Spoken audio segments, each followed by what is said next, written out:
Hello everybody. What I have in front of the camera are a bunch of NASCAR card items that I've sold over the last few days, and I wanted to make a video record of owning these pieces. They're really great.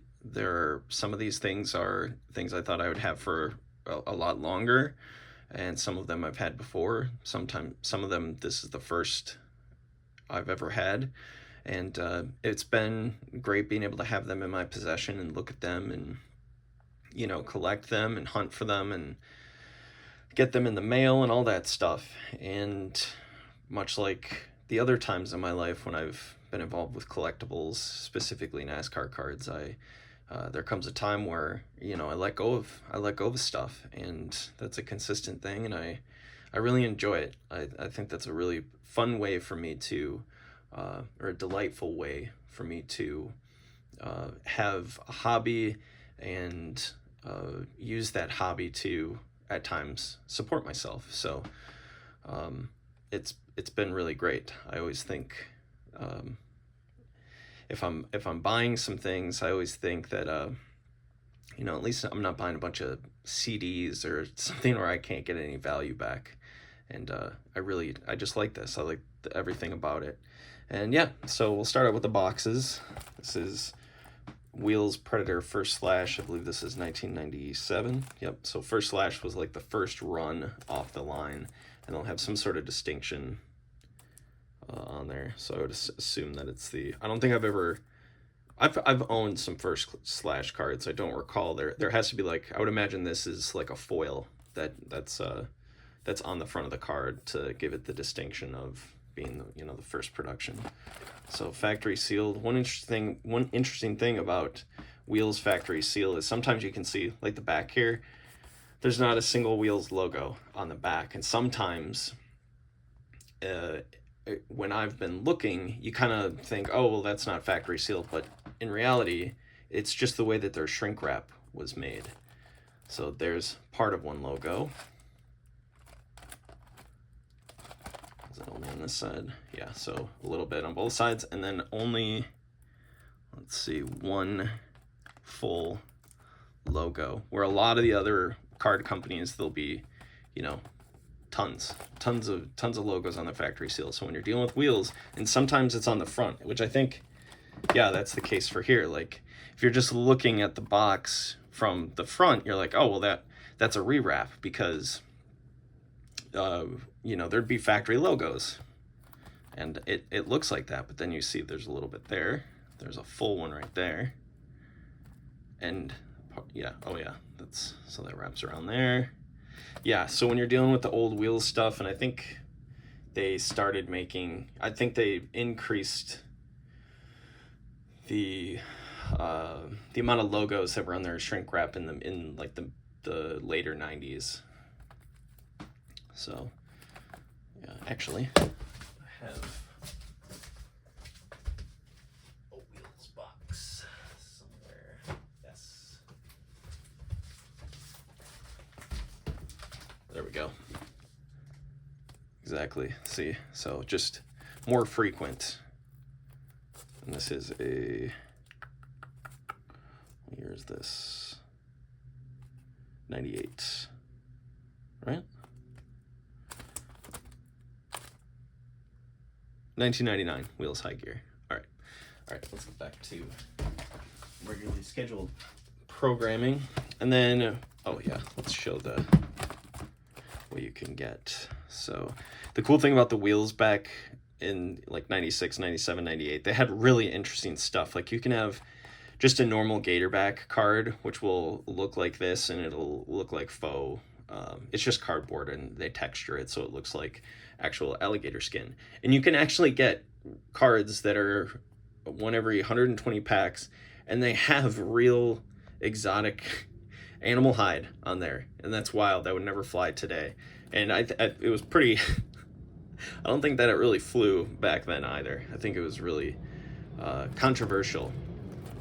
So, but it's really cool. Wheels just took they took big swings, and I really like that about them. I didn't collect all their products. I would dabble a little, but because Press Pass was where I spent my time. And here is the 96 Viper, which is really cool. You can actually, I don't know if on the Predator there's a possibility of having a what's it called, a box topper, but I think on these you can. And one thing that my friend Bernie also told me was, I can't remember if it was this product or another product that had a box topper, because the box toppers were not every box, but you could like push down and just, it would be right behind here, so you could see if there was a box topper. Like, for instance, that little gap, you'd be able to see if there was a box topper in the box. So anyway, so first strike distinction right there. It's a little foil on the box. If it's not the first strike, I think it's just the same box, just doesn't say first strike. And then the cards also have a foil stamp that say first strike on them. So it's like a first off the line type production, kind of like the day one Traks cards that they had, I think in 93, 94, maybe 95 as well.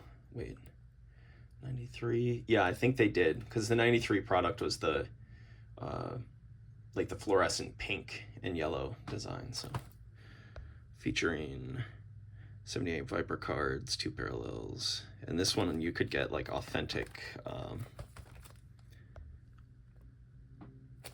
think, yeah, snakeskin, which is wild. Yeah, Black Mamba.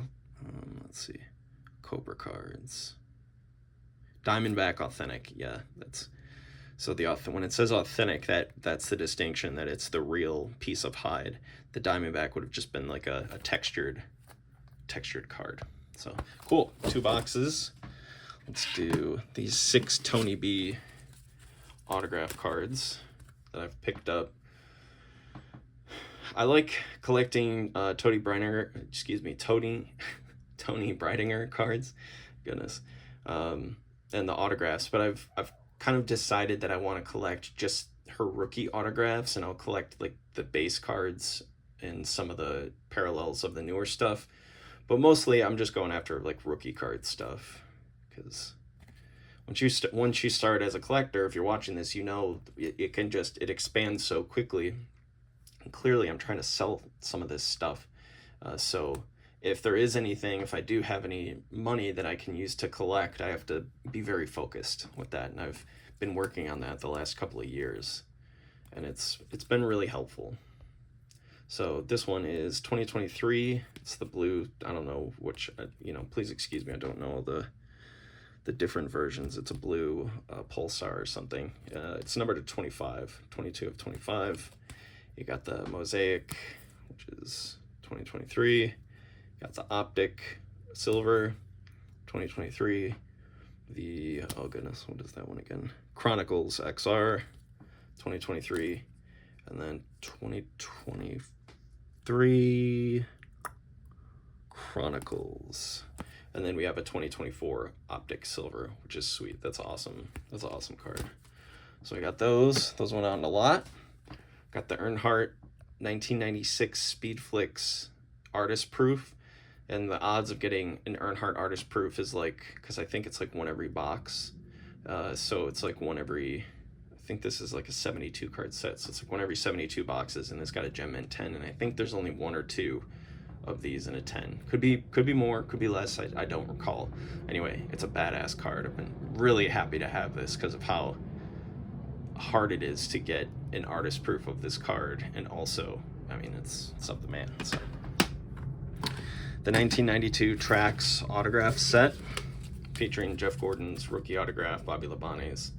I was really proud to have these. I've had multiple of all of these cards. There was a time I think I bought like 20 or 30. Somebody had 100 or something like that of the Harry Gants, and they were only like $1 a piece, and I bought like 20 or 30 of them, and I wanted to buy them all. It's like, what am I gonna do?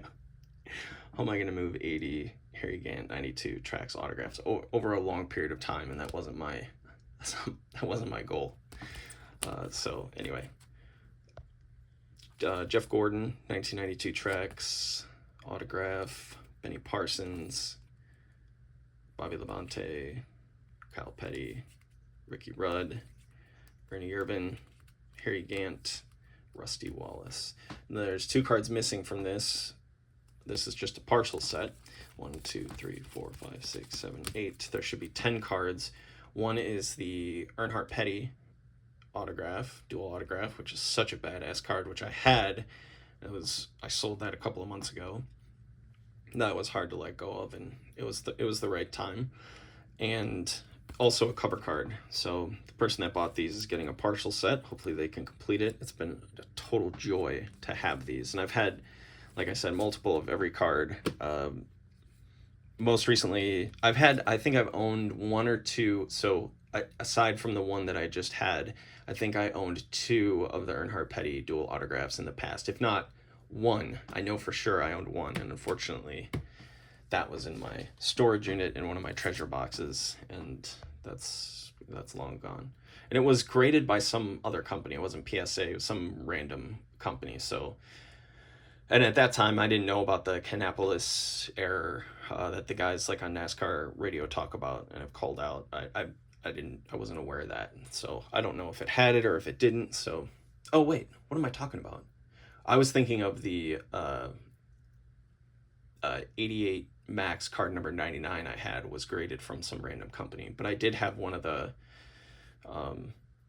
dual autographs in that box as well. So, all right, 1996 Dale Earnhardt Firesuit card. This is from this is the first Firesuit card that NASCAR Cards had. I don't know if Upper Deck came out before this. Anyway, this is the first press pass one. It's kind of cool when you get a piece of the Firesuit that shows a little like grime to it. Just adds a lot to it, I think. This is the gold version. There's gold, silver, emerald green, and then blue. So this was fun to have. I didn't have this one for very long. I've had plenty of these over the last few years, and it's an absolute joy to always see one. Let's see. This one is going out to one of my buddies, Joshua, who said he's been looking for a multicolor Jeff Gordon 1996 M-Force card for a while. And the thing that's really cool about this one is it's unnumbered, so it would have been a vault card that Press Pass would have had as a replacement option if you pulled this card out of a pack and it was damaged. And just the 3 colors is, I mean, it's wild. It's wild. It would be incredible if there was, I don't think you could find a place on the car where all 4 of the or all 5 of the colors, including the Dayglow or whatever it is, the orange or the pink color, as well as the metallic blue. It would have to be a bigger piece of sheet metal. I don't think you could get them all in one, but that would be incredible if you could. So I have another one of these, similar color. It's the soft version, and it's machine numbered. So yeah, I had to decide what I was going to do with my M-Force cards, because as I was picking through the stuff to sell, I had 3 sets of the M-Force that I was working on for my personal collection. One was the soft version, one was the hard acrylic version, and then the other one was the unnumbered version. There was also an option to do a hand-numbered version, which would have been a replacement card that found its destination and fulfilled its purpose, going out to a new home. I just didn't want to do the numbered ones. I let that go probably like a year and a half ago. And then the unnumbered ones, it's cool. It's nothing that I ever, it was more important to me to have one hard acrylic set and then one soft. So yeah, anyway, cool. I'm glad Joshua's getting this one.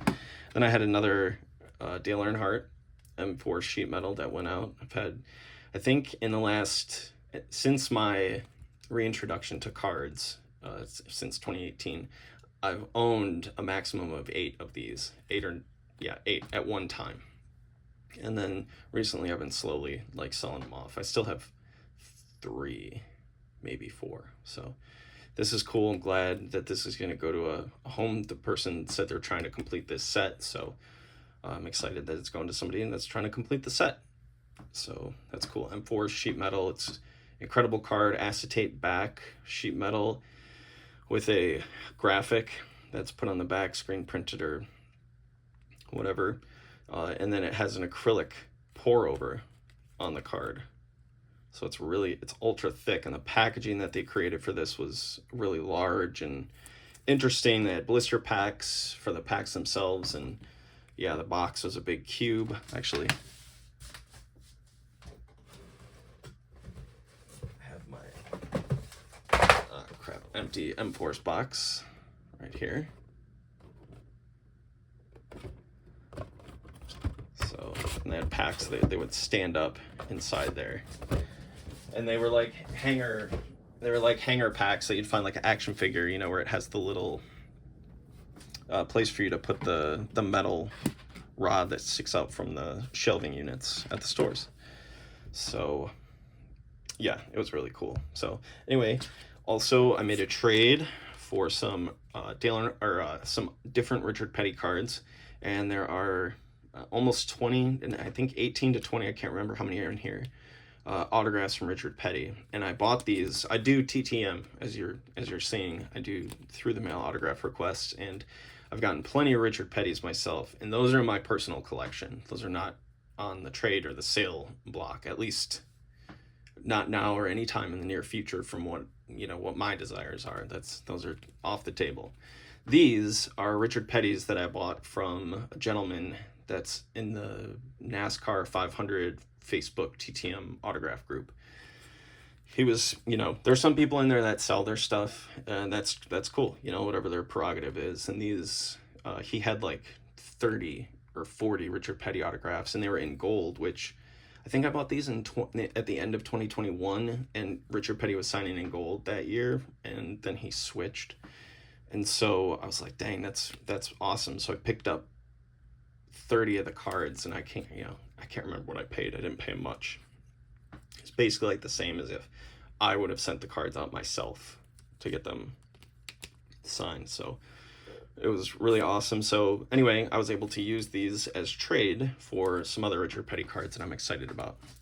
And the last thing here is a 2001 Dale Earnhardt Sr. triple burner, multicolored sheet metal. It has a piece of metal that has gradient red on it, which is really cool. Piece of race used pit board, and then tire. This is from the year he passed away, and so this card wasn't out when he was alive, and it's numbered only to 100, number 86 of 100, and it's really cool.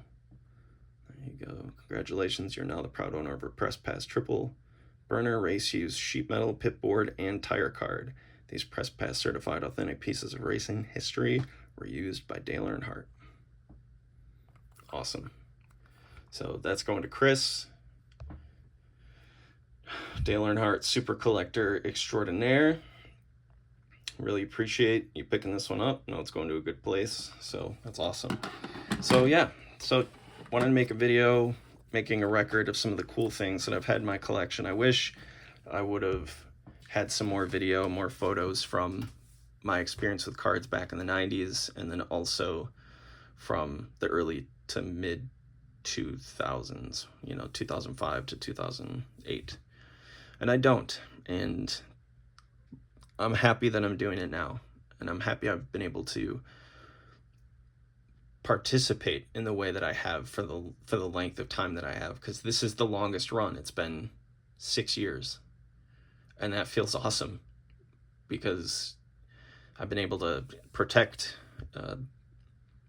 myself more emotionally from the types of things that would make me think that I shouldn't be doing this.